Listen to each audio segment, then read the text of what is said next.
In sports news, it's official. The marathon and the race walking events at the 2020 Olympics will be held in Sapporo. Tokyo's governor has reluctantly given in to a decision of the International Olympic Committee. The IOC abruptly announced last month that the events would be moved from the Japanese capital due to heat concerns.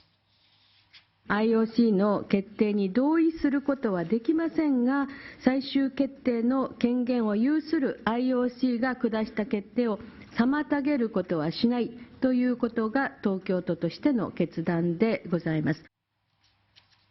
The Tokyo governor remains unhappy with the decision. She says Tokyo residents who have worked hard are naturally disappointed.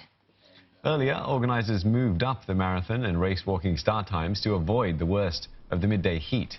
The IOC and Tokyo have agreed that no other 2020 events will be moved. The Paralympic marathon will stay in the capital. Meanwhile, organisers are planning to move up the start times for the triathlon and the equestrian cross-country.